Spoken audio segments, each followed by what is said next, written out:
bueno, sin más preámbulos, creo que por puntualidad, Iván, vamos a iniciar con este webinar. Primero, darles una bienvenida a todos nuestros clientes, a todas las personas que hacen parte de la comunidad de gestión. Nos alegra muchísimo poder tenerlos en este espacio. Este es un espacio de aprendizaje, es un espacio de conocimiento y hoy nos acompaña Iván Alfonso. Pues Iván es nuestro gerente general en gestión en Space Day y pues prácticamente que él es el que nos va a dar toda esta guía para gerentes de talento humano y financiero sobre todos esos temas de nómina. Al final de la sesión vamos a tener un espacio para preguntas, entonces no se preocupen, pueden ir escribiéndolas por el chat, que aquí con Iván vamos a ir dándoles solución. La idea es que estén súper pendientes y bueno, Iván, muchas gracias por regalarnos este espacio y te cedo el micrófono. Muchas gracias, Diana. Muchas gracias a todos los que están hoy participando de este evento. Y qué bueno que aprovechemos estos espacios para enriquecernos en conocimientos. Es parte de lo que queremos con nuestra comunidad, con nuestros clientes, con el público en general. La idea es que este sea un taller diferente a tal vez los talleres que se pueden ver de este tipo de temáticas, donde tengamos muy claros muchos aspectos de dónde están los errores más frecuentes relacionados con temas de nómina, para que sepamos dónde enfocar nuestra atención y así evitarlos y evitarnos un poco de sanciones, pagos de intereses y demás. ¿Listo? Me presento. Entonces, mi nombre es Iván Darío Alfonso Franco, soy gerente en gestión organizacional, soy cofundador de la empresa Space TI, que es una empresa de tecnología especializada con un producto de nómina. Tengo una experiencia de más de 20 años trabajando en temas de talento humano, dentro de los cuales mi expertise es en procesos de nómina, en todo lo que tiene que ver con la liquidación, la auditoría, capacitación, procesos de UGPP. Entonces, esto me da... Susana, la que me traía la calle. Ah, ya. Le llamé ayer. De pronto pudiéramos silenciar los micrófonos un momento, por favor. Y he trabajado desarrollando aplicativos de optimización y auditoría de procesos empresariales, dentro de lo cual también está el tema de nómina. Antes de dar inicio, pues quisiera que tuviéramos unas reglas importantes. Va a ser un espacio de 1 hora, podemos extendernos un poquito más de pronto al final para resolver inquietudes, pero quiero que esta hora la aprovechemos al máximo y recibamos toda la información que nos sea de mucha utilidad. Entonces, yo les pediría que pues dejemos el celular apartadito esta hora, por 1 hora que nos esperen. Creo que no pasa nada. La segunda regla, miren, no tomen apuntes. Al final les vamos a compartir un link para que ustedes nos dejen su correo electrónico y les vamos a compartir tanto la presentación como un aplicativo de auditoría que queremos que puedan aprovechar de pronto en sus empresas durante este 2023. Entonces, si quieren de pronto tener a la mano una calculadora por si quieren hacer números, porque este taller es muy explicativo en esos temas importantes y no quiero quedarme solo con la teoría. Vamos a encontrar algunos aspectos de ley que yo voy a mencionar, pero no voy a profundizar en ellos, ni nos vamos a poner a interpretarlos que al pie de la letra, como digan, no, sino cómo desde lo práctico aplica el tema de nómina. Hay temas que de pronto ustedes dirán, ay, pero este tema es como tan básico, pero no crean. O sea, realmente hay cosas que son muy puntuales y esos que son así básicos los vamos a abordar muy rápido, pero para que tengan presente que puede que no les esté pasando a ustedes, pero ustedes que conocen tanta gente en el sector, saben, tienen un hermano emprendedor, un primo, un tío que tiene su empresa pequeña, este tipo de cosas le puede pasar y podemos, con este conocimiento que vamos a recibir, ayudarle a otras personas. ¿Listo? Entonces, pues bueno, vamos a empezar a ver nuestra temática. Entonces, ¿cuáles son los retos frecuentes relacionados con nómina? Vamos a abordar un primer tema que es un primer capítulo que es relacionado con temas laborales. Un segundo capítulo que va a ser seguridad social y para fiscales, ¿sí? Todo de lo que trata la pila, donde están esos dolores más frecuentes. Y vamos a meternos por último en un tema para hablar de algunos puntos tributarios y contables. Entonces, desde lo laboral, ¿qué nos vamos a encontrar? Vamos a ver tres puntos importantes. Estos son de los que ustedes dicen, uy, pero esto es tan obvio, pero créanme que hay empresas a las que les pasa y por eso los vamos a abordar. Entonces, el primer reto desde lo laboral está en hacer contratos verbales. Entonces, como nos muestra la imagen, yo pacto con mis trabajadores y hacemos un acuerdo y yo les digo, sí, lo contrato, por favor, entre, no le hago firmar nada y resulta que este tipo de cosas, el contrato verbal nos sirve como un medio probatorio para efectos de una demanda. Es muy difícil este tipo de cosas, o sea, siempre asegurémonos de que las condiciones contractuales, salario, fechas de pago, todo esté debidamente firmado y acordado. Segundo punto, en tema laboral, y tiene que ver con la falta de control a los vencimientos de contrato. Hay tipos de contrato que es muy importante controlarles las fechas de vencimiento porque deben hacerse unas notificaciones previas para poderse terminar o hay que cumplir unas disposiciones de ley en tiempos máximos. Entonces, en temas ¿esto qué genera? Esto genera que si yo me pasé de los tiempos y necesito terminar un contrato, tenga que pagar valores muy elevados en temas de indemnizaciones y definitivamente es una posición que no necesito, ¿sí? Todo por no tener un control adecuado para ello. O que incumpla y me pase en temas de tiempos a la hora de firmar, por ejemplo, un contrato por labor que habla de que son 6 meses prorrogables máximos por otros 6 meses. Entonces es importante que tengamos un adecuado control a ese tema de los vencimientos de contrato. Hasta aquí estamos abordando temas sencillos porque estamos empezando a calentar. Los temas más gruesos empiezan en el capítulo 2, pero vayamos paso a paso. ¿Listo?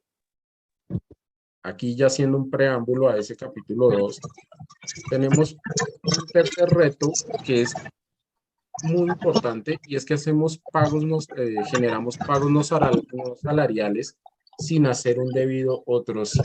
Entonces, contratamos una persona, le decimos este es su sueldo básico y resulta que por el camino acordamos y voy a pagarle, no sé, 200, 300,000 pesos por un concepto no salarial.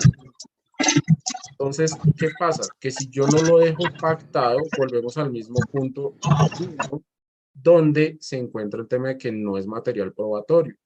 Entonces, ¿a qué nos podemos enfrentar con esto?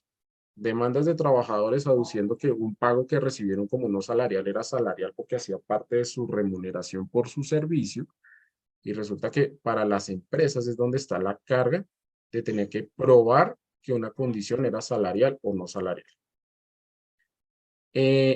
Y ante la UGPP, yo imagino que muchos de ustedes han escuchado la UGPP, para quienes no, es la Unidad de Gestión Pensional y Parafiscal, es un ente de control que fiscaliza el tema de los aportes a seguridad social y parafiscales, y resulta que ellos cuando hacen sus procesos de auditoría y encuentran que se está reportando que en la nómina hay un tema de pagos no salariales, ellos piden que adicionen como material los otros CIS firmados con los trabajadores y no se imaginan la cantidad de empresas que no tienen cómo probarlo y terminan teniendo que generar aportes adicionales a temas de seguridad social. Entonces, este es otro de los errores más frecuentes y es donde también tenemos que centrar nuestra atención, que a veces por el día a día y porque el trabajador me dijo es que le voy a renunciar, entonces no, mire, yo le pago estos 200,000 pesos más no salariales, pero no se me vaya, resulta que lo hacemos así, pero por el afán no lo hacemos firmar y después se me puede convertir en un problema. ¿Listo? Entonces, ya sin más preámbulo, vamos a entrar ahora sí en un capítulo chévere para este tema de nómina, que es donde más atención quiero que concentremos, porque es donde más le genera dolores de cabeza a los empresarios, donde más plata se tiene que después generar en correcciones, en sanciones o intereses. Entonces vamos a abordar este capítulo. ¿Listo? Entonces vamos a hablar de la seguridad social y parafiscales, lo que comprende el pago de la pila, que es el pago que hacemos mensualmente según todo el movimiento de la nómina que tuvimos en el mes inmediatamente anterior. Y voy a separar esto para que, y voy a hacer, de pronto muchos de ustedes conocen que el pago de pila comprende dos sistemas que son independientes.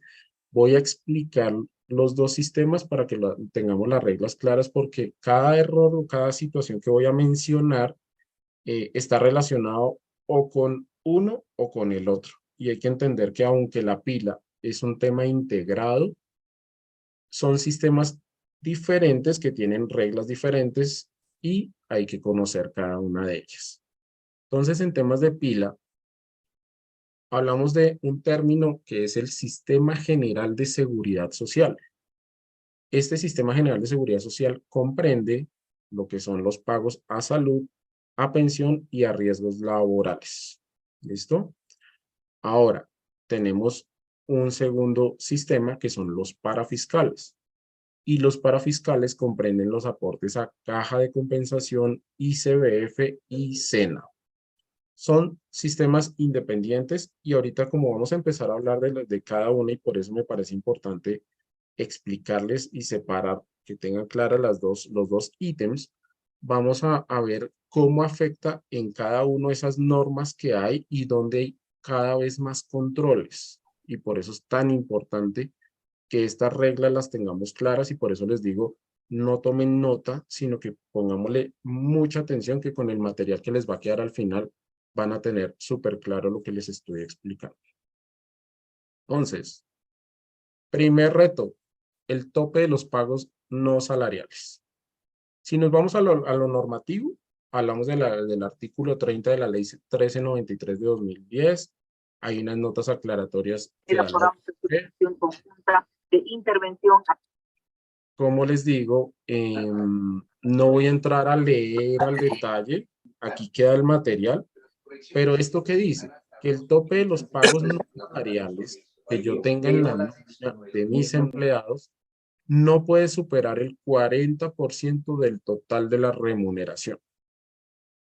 Esto se presta para muchas interpretaciones, por eso vamos a hacerlo viendo un ejercicio y que con eso tengan más claras las reglas y cómo saber cómo pueden hacer auditoría sobre la nómina que tienen en la actualidad. Entonces, en nuestro primer ejemplo, esta es una nómina tradicional de una persona que devenga el salario mínimo, que tiene su auxilio de transporte. Entonces, estos son los valores que tiene Colombia en la actualidad, que es el 1.160.000, el auxilio de transporte. El total de ingresos son 1.300.606. Hay un tope respecto a eso, que es el 40% del total de ingresos, que son 520.000. Aquí solamente tiene el auxilio de transporte, claramente está por debajo de ese tope. Entonces, el IBC del Sistema General de Seguridad Social, porque este tope de pagos no salariales aplica para Sistema General de Seguridad Social, ¿sí? Esto no aplica para fiscales, esta regla que estamos viendo. Por eso es importante entender en qué aplica una o aplica la otra. Ahora veamos este mismo ejemplo, si yo le pagara un auxilio extralegal a este trabajador y dónde están ese tipo de controles. Tenemos aquí nuestro ejemplo número 2. Es la misma nómina, donde lo único diferente es que le incluimos un auxilio no salarial de 800.000 pesos. ¿Qué pasa bajo este ejemplo? Nuestro total de ingresos ya pasa a ser de 2.100.606 si sumamos cada ítem. Y hay un tope, entonces es el 40% de ese total de ingresos, es decir, que si yo tomo estos 2.100.000 por el 40%, me encuentro que hay un tope de 840.242 pesos. Para este ejemplo, si miramos lo que tenemos acá de este lado, que está en negrilla, por eso lo puse así, es la sumatoria del auxilio no salarial y el auxilio de transporte me suma 940.606. Al entrar a compararlo con los 840.000, estamos excedidos en 100.364 pesos. Es decir, tenemos que hacer aportes superiores a pesar de que yo salarialmente haya pagado solo el 1.160.000. Veamos este tema de cómo es el cálculo. Voy a minimizar aquí esta pantallita.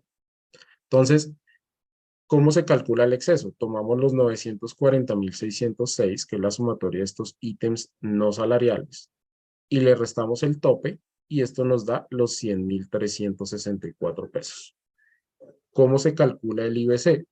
Entonces, es tomar la suma de los conceptos salariales, que como hablamos ahorita fueron 1.160.000, más el exceso de 100.364. Eso nos da el 1.260.364. Aquí hay un tema que la gente dice, pero bueno, sí, ya sé que se pasó, pero me parece enredado este tema de calcular el IBC. Entonces, hay una regla que puede ser mucho más sencilla cuando ustedes ya saben que se pasó del tope. Simplemente tomen el total de ingreso, que es el 2.100.606, por el 60%. Nos va a dar el mismo 1.260.364. Entonces no pierdo el tiempo poniéndome este exceso fue tanto, no. Sé que ya se pasó, simplemente tomo el total de ingreso por el 60% y esa es la base sobre la cual yo tengo que realizar mis aportes a seguridad social. ¿Listo? Veamos esto en la pila, o cómo es el tema de los aportes en la pila. Entonces, tenemos el ejemplo de, de la nómina que estábamos trabajando con el auxilio, ¿sí? Tenemos la base de aportes de 1.260.000 y veamos esto en la pila, donde como que se presentan esos errores. Entonces, miren que para este ejemplo, tengo un asterisco donde dice salud, donde dice BF y donde dice SENA, porque va a ser un punto que vamos a ver ahorita terminada esta explicación de este punto, porque aquí solamente estamos cotizando el 4% de salud, no estamos cotizando ICBF y no estamos cotizando SENA, pero eso lo vamos a ver en el siguiente ítem. Veámoslo en la pila con lo que tenemos actualmente. ¿Cuál es el error que se presenta? La empresa dice, no, pero es que este auxilio, eso no es salarial, o sea, yo le pago sobre la seguridad social sobre el 1.160.000. Y entonces toma el 1.160.000 para todo, calcula el porcentaje y esta es como la pila, como el error que se presenta. Ahora veámoslo cómo es realmente y qué nos auditan en los entes fiscalizadores en la forma de realizar los aportes. Entonces, el IBC correcto dijimos que es sobre 1.260.364, si se dan cuenta aquí, está para salud, pensión y riesgos, es 1.260.364, pero para fiscales la regla es diferente. Como les decía, esto no aplica para fiscales, por lo cual para lo que es caja, ICBF y SENA se sigue manteniendo la parte salarial del 1.160.000. Al hacer este ejercicio, miren que estamos dejando de cotizar más o menos 21.000 pesos, que a la larga uno dice, pero tampoco es que sea tanto. Pero es que resulta que estos pecados en temas de nómina no se ven de forma inmediata. Resulta que la UGPP puede tomar ahorita y decirles, señores, empresa tal, necesito que me entreguen la información de su nómina del año 2019, 2020 y 2021, o solo el 2019. Entonces, cuando yo ya tomo estos 20.000 y me devuelvo en el tiempo, listo, yo pago esos 20.000, pero puedo estar pagando perfectamente otros 20.000 en temas de intereses. Eso va a depender de la cantidad de periodos que hayan pasado o el tiempo que haya pasado, más un tema de una sanción que hay que pagarle a la UGPP por este tipo de errores. Entonces, si esto lo sumamos por varios periodos, si esto lo sumamos por varios trabajadores, es una cuantía muy alta que es importante controlarla para evitar justamente llegar a instancias que pueden perjudicar económicamente a nuestras empresas. Entonces, este es uno de los errores más tradicionales que se presentan. Vamos a abordar otro tema, y era lo que les decía que tenía ahí en un asterisco que dice exoneración de aportes a salud, ICBF y SENA, que era el que teníamos con un asterisco. El estatuto tributario que menciona que están exoneradas del pago de aportes para fiscales a favor del SENA e ICBF, aquí solo aplica para SENA e ICBF, y las cotizaciones a salud, la parte del patrono, ¿sí? O sea, el 8.5 que le corresponde a la empresa, las sociedades y personas jurídicas, bueno, correspondientes a trabajadores que devenguen individualmente menos de 10 salarios mínimos mensuales legales vigentes. Veámoslo esto en la realidad, cómo funciona, en dónde se presentan los errores. Tenemos nuestro ejemplo de una nómina, una persona que tiene un sueldo de 4 millones de pesos, unas comisiones de 2 millones, entonces su total de ingresos fueron 6 millones. Aquí calculamos lo del tope del 40%, pero pues realmente no tenemos auxilios, no le pusimos auxilios, entonces nuestro IBC normal de seguridad social va a ser de 6 millones. Y dice que está exonerado de EPS, ICBF y SENA, sí, porque resulta que a razón del salario mínimo actual, que es de 1.160.000, y lo que dice es que las personas que ganen menos de 10 salarios mínimos están exonerados. Entonces, para este ejemplo, la persona sí está exonerada. No aportaría el 8.5 de salud, no aportaría el 3 de ICBF y no aportaría el 2% para el SENA. Ahora veamos ese mismo ejemplo con un auxilio no salarial. Entonces tenemos que le incluimos en la nómina, a este mismo ejemplo, le incluimos un auxilio de 6 millones de pesos. Luego eso hace que aquí se combinan como el punto anterior que vimos del tope del 40% no salarial y tenemos el tema de lo que estamos viendo de la exoneración de aportes. Para este caso, si multiplico el 1.160.000 por 10 me da 11.600.000 y resulta que el total de ingreso de esta persona fue 12 millones de pesos. Entonces miremos que lo primero, tope del 40% del total de ingreso, 4.800.000. Entonces, como tenemos un auxilio no salarial de 6 millones y tomo los 6 millones menos los 4.800.000, tenemos un exceso de 1.200.000 pesos. Lo primero que estamos definiendo es la base sobre la cual vamos a cotizar a seguridad social. Entonces, en ese ejemplo, tenemos que los salariales fueron 6 millones, que fueron el sueldo y las comisiones, más el exceso de 1.200.000. Nuestro IBC de seguridad social va a ser de 7.200.000 pesos. Pero ahora, aquí abajo tenemos, dice, exonerado de EPS, ICBF y SENA. No. O sea, hay que hacer los aportes que corresponden también para este caso. Pero veámoslo ahora sí en la pila, que es donde se presentan este tipo de errores. Nos trajimos este mismo ejemplo. La pila. ¿Cuál es el error que normalmente se presenta? Las empresas dicen, la base de aportes son 7.200. Listo, ya aprendí la primera regla y es el tema del tope del 40%, son 7.200. 7.200 está por debajo de los 10 salarios mínimos. Entonces vienen y toman los 7.200 o si no han aprendido la regla del punto anterior, que es la que tiene que ver con el tope del 40%. En ese caso, toman los 4 millones de las comisiones, los 4 millones del sueldo más las comisiones y resultan cotizando, primero, sin la información del tope y segundo, sin incluir el tema de la exoneración o desmarcar el tema de la exoneración. Entonces, en este caso, vamos a hacerlo como si hubieran entendido el punto 1 y están trabajando en el punto 2, solo que no lo entendieron. Entonces, traen esos 7.200.000 acá y le cotizan el 4 de salud, no le cotizan SENA y no le cotizan ICBF. Resulta que el total de ingreso debe tomarse sobre todo, es decir, sobre pagos salariales y no salariales.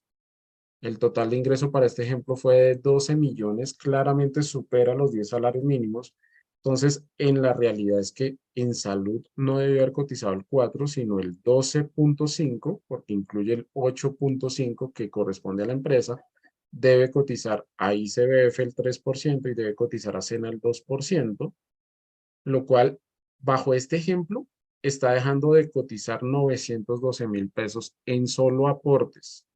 Y como les digo, si nos dimos cuenta tarde, tengo que pagar los intereses moratorios y eventualmente una sanción si no hice la corrección de forma oportuna. Entonces, Si se dan cuenta, vamos incrementando el nivel de errores y vamos incrementando el nivel de valores que tendríamos que pagar si no tenemos un adecuado control en nuestro proceso de nómina. Vamos a abordar otro ítem y este no es tan fácil de entender, pero creo que con el ejemplo que les voy a mostrar, traté de hacerlo lo más sencillo, porque esto la UGPP lo ha auditado y le ha dolido a muchas empresas. Es difícil entender que yo pague una nómina y que no todo lo que yo pague en la nómina sea lo que yo voy a tener en cuenta, sino que tras del hecho tenga que revisar cosas de meses anteriores. Entonces, les voy a explicar en qué consiste. IBC de mes anterior en pago de novedades de ausentismo. Entonces, esto está basado en una ley muy antigua del año 98, el decreto 806 del 98, artículos 70 y 71. Y se lo resumo. Lo que quiere decir es que la base de aportes, cuando hacemos pagos de vacaciones, cuando hacemos pagos de licencias remuneradas o no remuneradas, yo no las debo calcular sobre lo que tuve en la nómina de este mismo mes, sino que debo irme al periodo inmediatamente anterior y hacer una revisión y sobre esa hacerla. En un proceso de nómina o en un software de nómina que no esté preparado para ello, esto es un dolor muy grande. Vamos a verlo en un ejemplo real. Tenemos nuestra nómina del mes actual, una persona que salió a vacaciones 10 días. En este ejemplo, la persona gana 3 millones de pesos, entonces los 20 días fueron 2 millones y en vacaciones son 10 días, 1.050.000. Lo normal es que, o sea, si está ganando 3 millones, pues seguramente algunos dirán ustedes, las vacaciones deberían ser 1 millón de pesos. Pero estoy haciendo el ejemplo como si la persona tuvieras un salario variable, o sea, un comercial que tiene sus comisiones y tiene un promedio. Ustedes saben que la base del cálculo de las vacaciones debo incluir el promedio del último año, entonces ahí le incrementé unos 50.000 pesos para el ejemplo, por lo cual por vacaciones fue 1.050.000, sueldo 2 millones, total de ingreso 3.050.000. Aquí tenemos la revisión de tope, pero no aplica. Y tenemos el IBC de Seguridad Social. Lo que entenderíamos es que pues fueron 2 millones más el 1.050.000, pues el IBC o los aportes a Seguridad Social deberían ser sobre 3.050.000. Y resulta que eso no es tan así. Puede que de pronto sí, dependiendo del cálculo que vamos a hacer, pero ya no debo hacerlo de esta forma. Resulta que debo, y me voy a remitir a una nómina anterior. Entonces, resulta que en la nómina del mes anterior esta persona ganó sus 3 millones de pesos, trabajó su mes completo, pero recibió en comisiones 1.200.000 pesos. Resulta que su IBC de seguridad social fue de 4.200.000 pesos. ¿Sí? Por eso es que tengo que hacer no solo la revisión del mes actual, sino del mes inmediatamente anterior. Pero eso, listo, ¿y qué hago con eso? Entonces miren que, ¿en dónde está el ejemplo? La forma errada es que sobre lo pagado en las vacaciones, yo lo calcularía sobre 1.050.000, ¿cierto? Aquí está, IBC sobre lo pagado sería 1.050.000, eso está errado. Lo que se espera con la aplicación de este decreto es que yo tomo el IBC de mes anterior, es decir, tomo los 4.200.000, lo divido en 30 por los 10 días que estuvo de vacaciones y el IBC sobre el cual yo debería cotizar esos días de vacaciones debe ser 1.400.000 pesos. Esa debería ser la base a considerar y si se dan cuenta, pues es una diferencia de 350.000 pesos, pero es que para llegar a determinarla tengo que irme a remitirme a ver información del mes anterior. Este es uno de los dolores más frecuentes en temas de auditoría y hay que tenerlo claro, hay que saber de dónde obtengo la información. Y esto no solamente aplica para el tema de la licencia, estoy haciendo un ejemplo con vacaciones, pero aplica también, por ejemplo, para licencias no remuneradas. En las licencias no remuneradas, yo no aporto la parte del empleado, pero sí la del patrono, y la del patrono debe estar calculada para ese mismo ejemplo sobre la información del IBC del mes anterior. Entonces, veamos esto en la pila cómo se ve el error. Entonces, como saben muchos de los que operan o los que generan la planilla, ahora la planilla única tiene un registro principal que es el que lleva la información del tiempo laborado, y por cada novedad que se presente relacionado con asistencia del empleado se generan líneas independientes. Por eso yo aquí tengo relacionado 2 líneas por cada uno, porque en el ejemplo de la nómina que hicimos tomamos que tiene sus días de sueldo, pero tiene aparte sus días de vacaciones. Entonces, por cada ítem generé 2 líneas. Entonces el registro 1 es ese registro principal, el registro 2 es el relacionado con las vacaciones. Esto que estamos viendo tiene que ver, y soy insistente para que quede bien clara la información en que esto aplica para el Sistema General de Seguridad Social, no aplica para parafiscales. Entonces, para salud, por los días de trabajo que fueron esos 20 días y que nos dio un salario de 2 millones, miren, aquí está, IBC de 2 millones de pesos. Y para el tema de las vacaciones, en el ejemplo, ¿dónde está el error? Estamos tomando el 1.050.000, que fue lo que le pagamos en las vacaciones de ese periodo al trabajador. ¿Listo? Y lo mismo hacemos para pensión, lo mismo hacemos para ERL, y tenemos lo mismo para caja, ICBF y CEN. Pero veamos la aplicación real de cómo debe hacerse dicho aporte.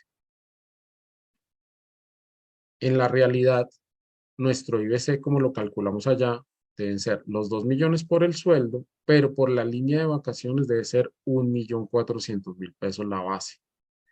Al hacerlo de esta forma, miren que hablamos de que había una diferencia en IBC de 350.000 pesos, que al final en este ejemplo nos está representando dejar de cotizar en salud 14.000 pesos, en pensión 56.000 pesos, y en ARL pues con un porcentaje del 0.522 estamos hablando de 1.800 pesos.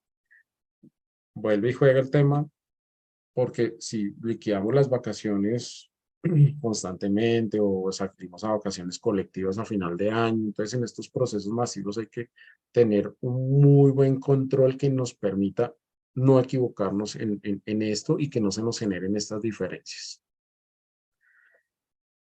Bueno, abordemos más temas, y esta, por ejemplo, aplica en parafiscales. Las que vimos ahorita tenían que ver mucho, era con el tema del Sistema General de Seguridad Social. Ahora veamos en parafiscales también en dónde se generan pecados, en dónde se generan errores y dónde es importante controlar. Entonces, un concepto del 2011 del Consejo de Estado dice que para determinar la base de la liquidación de los aportes parafiscales, las vacaciones reconocidas en dinero en cualquier momento de la relación laboral o al final de ella hacen parte de lo que trata la parte de los aportes. Entonces, ¿de qué trata esto? O sea, que cuando yo tengo un trabajador que se retira en donde se está presentando un problema, bueno, y esto también para tenerlo presente, bueno, puede que no se retire, pero le compensé unas vacaciones en la nómina, ese valor que yo le compense en vacaciones entra a ser parte de los aportes parafiscales en el periodo. Veamos un ejemplo. Tengo una nómina de una persona que gana 3 millones de pesos. Resulta que se retiró, hablemos de que esta es la nómina del mes de mayo, entonces resulta que se retiró el 30 de mayo, le sacamos su liquidación de prestaciones sociales y resulta que en la liquidación viene incluido este 1.500.000 pesos, que fueron el valor que le debía de vacaciones a ese corte. Veámoslo en pila. Resulta que entramos y cotizamos solo sobre los 3 millones. Tenemos los IBCs de salud y los IBCs de parafiscales, cotizamos sobre los 3 millones, cuando en la realidad debemos haber cotizado salud, pensión y riesgo sobre los 3 millones, pero lo que es parafiscales, que es caja, CNI y CBF, debió haberse cotizado sobre 4.500.000, que eran los 3 millones del sueldo más el 1.500.000 de las vacaciones compensadas. Para este ejemplo estamos dejando de cotizar 60.000 pesos de aporte a caja de compensación. Entonces, este es otro de los puntos importantes que se presentan en las auditorías que porque ya no las genera solamente la UGPP, y eso es importante aclararlo. A veces el SENA o la misma caja de compensación hacen un requerimiento de información y ellos mismos auditan este tipo de cosas. Hablemos de otro dolor, y son las vacaciones disfrutadas que pasan de un mes a otro. No sé si les haya pasado, pero en lo que hemos visto de auditorías es un tema frecuente. No todos los procesos de nómina o todos los software están adaptados para ello, y es evitar errores. Bueno, a la larga el que queden más días en el periodo no es que tenga que verse como un error, pero sí es importante, ojalá, controlarlo, porque la UGPP no entiende explicaciones. Ellos son eh, muy cerrados a la hora de pedir una explicación, y pues si podemos evitar tener que dar explicaciones, mejor. Entonces, veamos el ejemplo real. Resulta que la persona trabajó hasta el día 20 y a partir del 21 salió de vacaciones 15 días. Esto es un ejemplo muy coloquial, porque sabemos que yo estoy contando 15 días, pero 15 días son en tiempo hábil, entonces resultan siendo 20 o resultan siendo un poco más, pero vamos a tomar el ejemplo de que fueron 15. Entonces, en el sueldo le pagué 20 días, 15 días por vacaciones. Resulta que en este periodo, hablemos de mayo, en este periodo me está quedando 35 días en nómina. Luego, ¿qué pasa en junio? En junio, yo voy a tener solamente por sueldo 25 días. Entonces, cuando yo contabilizo la nómina, resulta que contablemente me quedaron los valores de 35 días en el mes de mayo y me quedaron 25 días dentro del mes de junio. Y resulta que ustedes saben que los aportes a seguridad social, pues, bueno, los aportes pila deben ir por un periodo de 30 días. Resulta que yo pago los 30 días sobre lo que corresponde, por poner un ejemplo, en este caso sobre 3 millones, pero la persona devengó 4.500 y contablemente quedaron esos 4.500. Aquí es donde la UGPP empieza, pero usted me está pagando sobre 3 millones, pero contablemente tiene 3.500, usted me está debiendo 500. Entonces empieza el tema de explicarles, es que estos 500 corresponden a los primeros 5 días que son del mes siguiente, y esto se vuelve un cruce de correos de información de un lado para el otro que a la larga, y me ha pasado porque alguna vez tuve un proceso con un cliente y no le entendieron y el cliente prefirió volver a pagar aportes sobre esos 5 días. Entonces, ¿qué sugerimos que implementen en las nóminas de sus compañías? En la nómina del mes actual, bueno, ¿y por qué sugerimos esto? Porque resulta que hay un tema de ley que dice que las personas al salir a disfrutar sus vacaciones deben irse con la plata. Si yo no tuviera que hacerlo así, o si el trabajador está dispuesto a que yo le pague lo que dice en cada periodo, pues yo no sufriría por eso. Pero si a la larga el trabajador se va a ir con sus 3.500, su 1.500.000 de las vacaciones completo, pues busco una forma en que mi sistema me haga este cálculo, o si lo estoy haciendo en un Excel, hagámoslo de esta forma. Y este es el ejemplo. Entonces, con la nómina del mes actual sugerida, manejamos los mismos 20, pero pagamos en vacaciones solo 10. Es decir, estamos llevando a que el periodo contable y el periodo en días está en 30 días, y generamos un anticipo de vacaciones por los 500.000 pesos. Y en la nómina del mes siguiente, pagamos los 25 días, pagamos los 5 días que faltan de vacaciones y descontamos los 500.000 pesos que se llevó de anticipo. De esta forma, ¿qué estoy solucionando?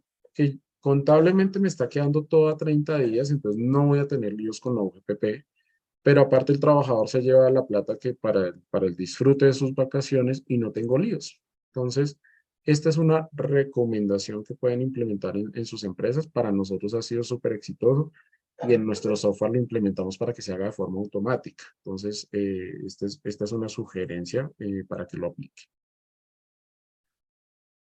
En seguridad social y para fiscales también que se presenta, las bonificaciones por mera liberalidad, resulta que dice que no constituyen salario. Bueno, esto está en el Código Sustantivo del Trabajo, artículo 128, por eso les digo, No tomen nota porque esta memoria la van a tener ustedes.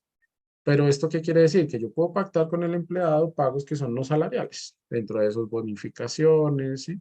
Pero resulta que a esto le empezaron a poner controles, ya se dieron cuenta del tema del tope, el 40% para efectos de seguridad social, pero también le pues empezaron a poner controles y hay una información de un acuerdo que sacó la UGPP y que tiene que ver con que resulta que se deben cumplir dos condiciones para esos pagos no salariales que son por mera liberalidad. Y es que primero, efectivamente sea por mera liberalidad y que sea ocasional. Entonces, puede que yo quiera ahorrarme una plata en la nómina y resulta que pacto con el trabajador que cada 3 meses le voy a pagar una bonificación calculada de X o Y forma, pero es cada 3 meses. Resulta que ya aquí se volvió periódica. El periódica no quiere decir que sea cada mes. Si lo hago cada 3 meses, es periódico. Si lo hago cada 6 meses, sigue siendo periódico cada 6 meses. Entonces hay que tener mucho cuidado con esos pagos que generemos bajo el ítem de que es mera liberalidad para evitar que se nos convierta en que ya dejó de ser no salarial, que se tenga que convertir en salarial y que tenga que generar aportes sobre ello. Entonces, eso es súper importante que tengamos claro que todo pago que yo haga al trabajador, que sea remuneración de su servicio, debo pactarlo adecuadamente en su parte salarial y ya la parte, por ejemplo, de pagos de auxilios y demás, dejarlos muy bien blindados desde lo contractual con los otros sí y demás. Vamos a abordar ya ahora un tercer capítulo. El segundo capítulo fue el más grande y es donde más dolores de cabeza se presentan. Eh, Puede que muchos de ustedes ya tengan clarísimas las reglas, pero estoy seguro que esto no lo tienen claro todas las empresas y por eso es importante reforzar en dónde se presentan esos dolores y que podamos atacarlos. ¿Listo? Vamos ahora a meternos en un tercer capítulo que es más cortico. No vamos digamos que a profundizar tanto, porque vamos bien de tiempo, tenemos 15 minutos. Entonces, dentro de lo tributario y contable, ¿qué es lo que más se presenta? Primero, el mal cálculo de la retención en la fuente. Así como se han puesto topes para el tema de los aportes y demás, pues también hay topes en la forma en que le doy un beneficio al trabajador para que su retención en la fuente sea más baja. Entonces, por ejemplo, hay ciertos controles y por eso es que al final de este ejercicio con la presentación les voy a compartir un aplicativo de Excel que tiene esta misma tabla y donde ustedes pueden ingresar valores, jugar con los datos, entender la dinámica del procedimiento 1 y procedimiento 2 de retención en la fuente. Pero más allá de eso, lo que yo quería mostrarles es que hay topes y controles que debemos revisar al detalle. Por ejemplo, en este caso, un trabajador nos presenta un certificado de que el año inmediatamente anterior pagó un valor que al sacar el promedio mensual nos da 4.500.000 pesos de beneficio para deducir en retención en la fuente por pagos que hizo de intereses y corrección monetaria, pero resulta que esto tiene controles y es que son 100 VTs mensuales. Por eso en este ejemplo no me está tomando los 4.500.000 y me está tomando los 4.241.000 pesos, que es el tope. Entonces, para los beneficios, como son la salud y medicina prepagada, que en este ejemplo puse 1.000.000 de pesos, el tope son 16 VTs mensuales, por eso solo tomo como beneficio 678.000 pesos. Lo mismo pasa con los dependientes, lo mismo pasa con la renta exenta, o sea, todo esto tiene controles y es importante que los tengamos claros y que los implementemos en nuestra nómina para no equivocarnos.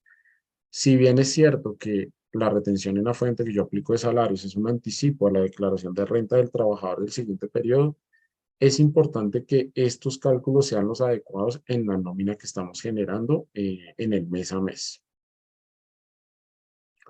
Otra de las situaciones y relacionado con este tema de la retención en la fuente es la falta de control al vencimiento de documentos de retención en la fuente. Cada año los trabajadores, antes digamos que tienen que renovar estos documentos de beneficios, yo no puedo seguir aplicando los mismos que me entregó el año pasado porque eran de hace 2 años. Y algo que pasa es que, ay, no me ha entregado, ya le pedí que me actualizara los documentos y nada. Entonces, si no tengo un adecuado control, algo que en el sistema me permita controlar que se vencieron los documentos, pues resulta aplicándole beneficios a los que no tiene derecho. Entonces es importante que tengamos un control a este tema de los documentos de beneficio que nos entregan los trabajadores. Y aquí un tema súper importante y es la comunicación y o control entre nómina y contabilidad. Nómina y contabilidad deben trabajar de la mano. La información de la nómina, la contabilidad y pila debe ser coherente para un proceso exitoso. Cada que se crea una necesidad de crear un concepto, deben definirse unas políticas contables y ser auditado. Esto es fundamental. Resulta que yo puedo tener mi nómina y la nómina yo considero que está bien, pero a la hora de contabilizarla la contabilicé mal por un parámetro que no incluí bien, por una regla que no entendí. Entonces es súper importante que entre nómina y contabilidad fluya una adecuada comunicación para evitar este tipo de errores que tienden a verse cuando se generan ese tipo de auditorías de parte de un ente fiscalizador.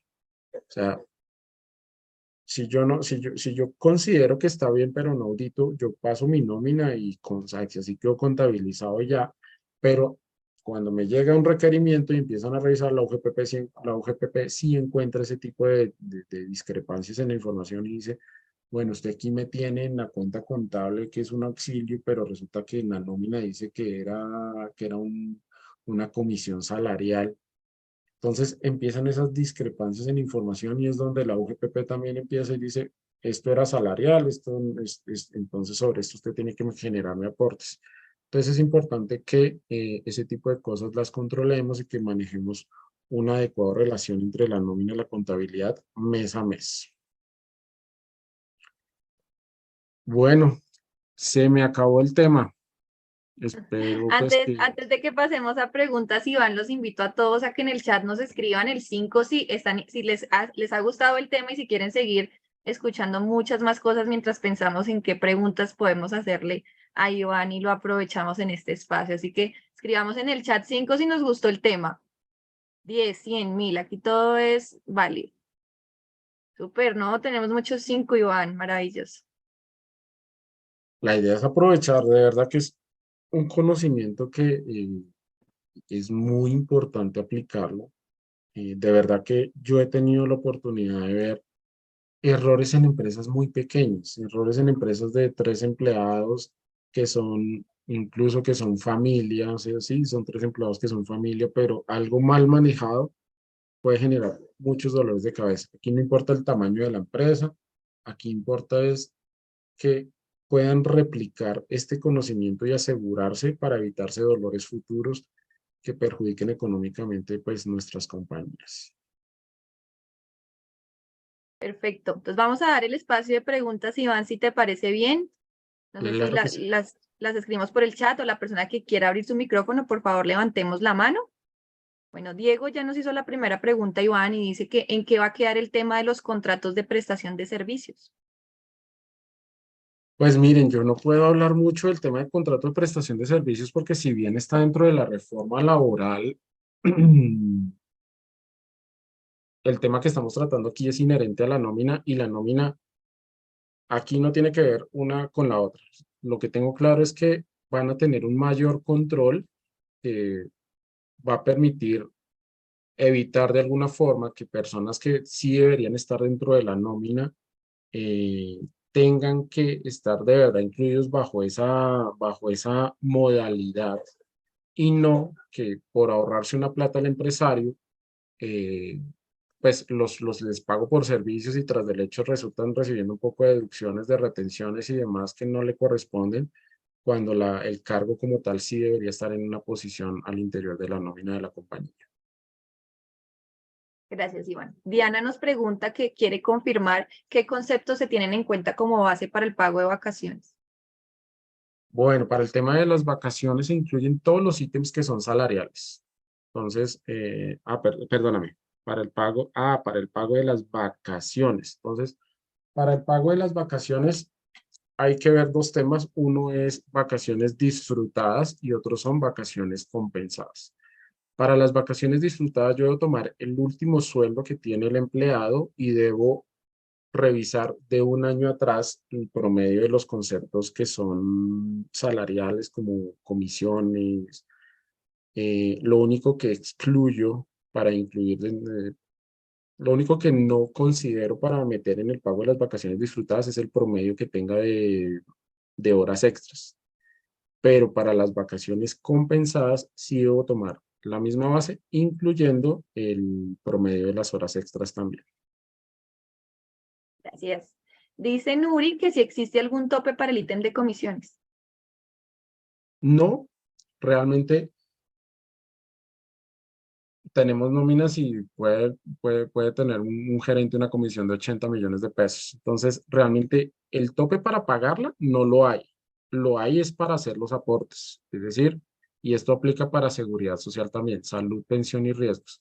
Que si yo le pagué a una persona 80 millones de pesos, por ejemplo, en una comisión, el IBC por el cual voy a pagar es por 25 salarios mínimos, que en este año creo que son, de acuerdo a la cuenta, son como 29 millones, a pesar de que haya recibido 80 millones de pesos en una comisión. Vuelve a aclaro, esto aplica para salud, pensión y riesgos, porque para fiscales sí debo cotizar completo sobre el valor de la comisión, más los otros ítems salariales que haya tenido en su nombre. Ah, bueno, perfecto. Arturo nos hace una pregunta, no sé cómo la puedas entender, y dice, ¿cómo se hace al software de nómina? No sé si Arturo nos quiere explicar un poquito más la pregunta para que Iván nos la pueda contestar. Sí, sí, no sé, de pronto Arturo quisiera aclararnos un poquito mejor la inquietud. Vale, mientras Arturo nos puede confirmar, María Claudia nos pregunta si los auxilios de rodamiento están pactados como no salariales e igual se debe hacer el cálculo del 40%. Igual, ¿qué pasa? Y en esto la UGPP ha sido muy insistente. Nosotros como empresarios podemos hacer los pactos, pero si me excedo, aunque lo haya pactado, si me excedo, debo contemplar el exceso en los pagos a salud, pensión y riesgos laborales. Angélica nos dice que tiene una duda, que cuando tú liquidaste el tope de seguridad social, le pareció que incluiste el subsidio de transporte o no sabía si era un auxilio, pero tenía entendido que eso no entraba como base. Sí, mira, en efecto, el auxilio de transporte es considerado como que no debe incluirse. Yo lo incluí para determinar el tope sobre el cual está el tema del 40%. Al ser un pago que es considerado no salarial, debo sumarlo a los auxilios y demás para determinar qué tanto de ello excede y saber si debo incluir o no esa parte del exceso en los IBCs de salud, pensión y riesgos laborales. Gracias. Y Jessica nos pregunta, para trabajadores que laboren medio tiempo, Iván, ¿cómo debe ser el auxilio de transporte? Una persona que trabaja medio tiempo recibe auxilio de transporte completo, porque igual tiene el desplazamiento, si trabaja, no sé, de 8 de la mañana a 12, pero trabaja todos los días, tiene el desplazamiento todos los días, debe recibir su auxilio de transporte completo. Yamile nos pregunta que entendió que si contractualmente los pagos no salariales están bien justificados, no se está obligado a pagar seguridad social por ellos. Eso, digamos que tiene que ver con la pregunta que nos hicieron ahorita de que si contractualmente teníamos el auxilio, yo puedo pactarlo, pero si se excede de ese tope del 40%, debo generar un pago sobre ese diferencial en el que me excedí, no sobre todo, pero sí sobre los excesos que yo tenga, debo generar ese pago adicional. Perfecto. Los auxilios de rodamiento también constituyen como factor salarial para liquidación. No, pues si tenemos bien pactado, que hace parte de lo que vimos en el capítulo 2, si lo tenemos bien pactado, no hacen base de la parte prestacional para calcularle vacaciones, primas, cesantías, intereses, pero pueden, si se exceden en el tope, generar aportes adicionales al sistema general de seguridad social. Súper. Aquí nos dice J. Hernández, ¿cómo se toman los bonos de alimento en retención? Bueno, pues no vimos tanto temas de retención, pero hay un concepto que habla, bueno, no tengo ahorita que les mande el aplicativo que les voy a compartir, ahí hay un ítem donde pueden relacionar los bonos que son de alimentación porque tienen una parte que son exonerados y no aplica para todos los trabajadores. Entonces, ahorita si quiere, cuando les mandemos el correo, les profundice un poco esa inquietud. Súper. Bueno, Diego dice que cuál es la recomendación con respecto a gasto de representación y topes. Bueno, gastos de representación. Depende del manejo que se le tenga. Porque si, por ejemplo, en gastos de representación, la persona hace llegar, por ejemplo, la factura a nombre de la compañía, pues contablemente estoy registrando el gasto a nombre de ese tercero, no me está quedando en cabeza del trabajador. Entonces, eso hace que realmente yo pueda justificarlo como un gasto de la empresa y no como un ingreso del empleado. Si lo estoy incluyendo en nómina, es importante tener en cuenta que no estamos exentos de que la UGPP en una revisión considere que eso sea un ingreso y que debamos hacer el aporte sobre ese tema diferencial en tema de seguridad social. Gracias, Iván. Arturo nos pregunta que si el software que manejamos lo pueden adquirir las empresas. Claro que sí, ya le confirmamos que nos puede dejar sus datos aquí por el chat y nosotros con gusto nos contactaremos para contarles más sobre nuestro software. Así David es. dice, si la persona, bueno, si en la persona su salario es 1.160.000 y sus comisiones son 4 millones, ¿se le paga auxilio de transporte? No tendría derecho porque la parte salarial ya pasa a ser de 5.160.000 pesos y el ingreso sobre el cual consideramos que deba tomarse el auxilio de transporte es máximo hasta 2 salarios mínimos.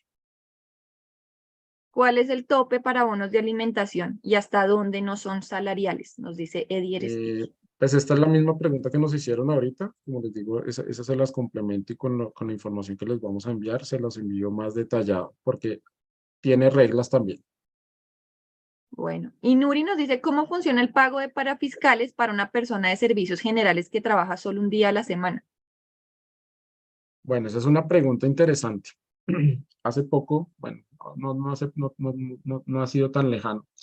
Salió una opción de tener en nómina un tipo de cotizante que es el cotizante 51, que es trabajador tiempo parcial. Y para estos casos hay unas reglas donde la persona primero debe estar afiliada a un régimen subsidiado. La segunda es que genera aportes a salud y aportes a riesgos laborales y a caja de compensación. Riesgos laborales se paga completo el mes. Caja de compensación y pensión se pagan según una cantidad de días de rangos. Es decir, si trabajo un día, para este caso, hay que cotizar sobre una semana, 7 días. Si trabajo o sea, tienen rangos de entre 1 y 7 días, entre 8 y tantos días, y eso es porcentual al salario mínimo vigente que se tiene estipulado a nivel nacional. Gracias. Y Yamile, conforme a la pregunta que nos hizo hace un rato, nos dice que si esos pagos no salariales no se deben entonces reportar en el 2276. Los pagos no salariales y salariales que hacen parte del ingreso del trabajador deben reportarse en el 2276. Bueno, y Juan Camilo nos dicen que excelente presentación. ¿Se podría tener otra para ver nómina electrónica? ¿Podríamos programarla? Claro que sí. Hace parte justamente cuando hablamos del servicio que ofrecemos o con el software que tenemos que podemos transmitir ese tipo de información, podemos complementarla parte de un conocimiento adicional en otro webinar. Claro que sí.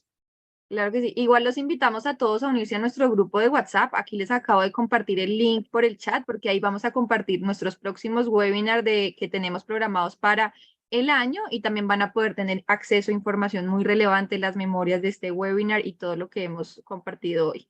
Juan Camilo nos dice, perdón, Talento Humano nos dice, ¿me podría por favor dar la normatividad sobre los auxilios de rodamiento?